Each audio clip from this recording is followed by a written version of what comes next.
Greetings, my name is Justin Sobion and I'm from the Twin Island Republic of Trinidad and Tobago. Trinidad and Tobago is a member of CARICOM, that is the Caribbean community, and I'm a proud member of the Caribbean region and a proud member of the Caribbean community. I had the distinct privilege of appearing before the International Court of Justice on its advisory opinion on climate change in December 2024. And I also had the distinct privilege of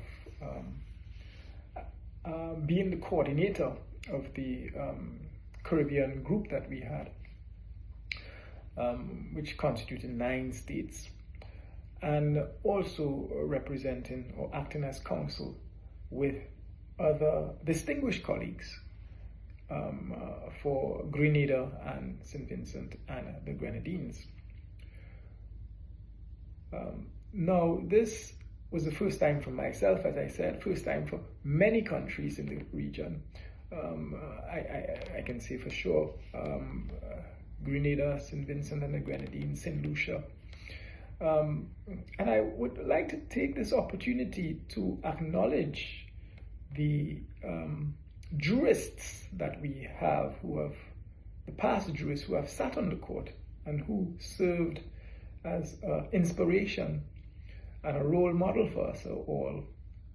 And that is Justice Patrick Robinson from Jamaica and Justice Mohammed Shahabudin from Guyana. So the Caribbean has been represented, even though we are the CARICOM or the Caribbean community just consists of 19 million persons, which is a very small number, 15 states. We have represented ourselves quite well at the international level, in terms of jurists and also in terms of officers of the court, that is lawyers and advocates. I see for the Caribbean region, especially when we first got engaged in this matter, we did not know anything at all, I must say. That's why we coordinated and we had write shops, we had a play on words with workshops. How do we write statements? How do we persuade judges? How do we appear? How do we dress the court? So we relied heavily on the expertise of the government of Vanuatu, who, of course, we know were the protagonists of this advisory opinion.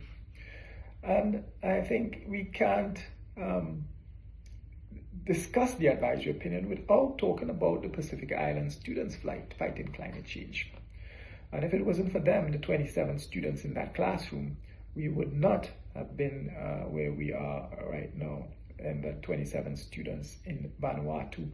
So we have built a bridge from the Pacific to the Caribbean. We have joined hands and we have worked together within this advisory opinion. And that is one thing that I think we can be proud of, small island states coming together from opposite spectrums of the globe on what has been termed the case of the century.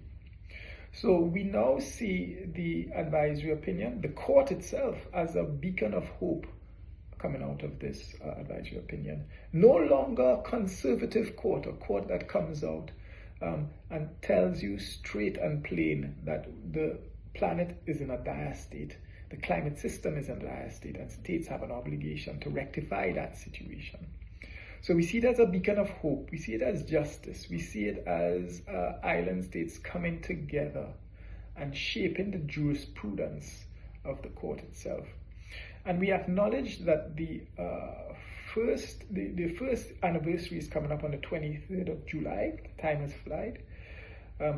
flew by. And we also look forward to the future.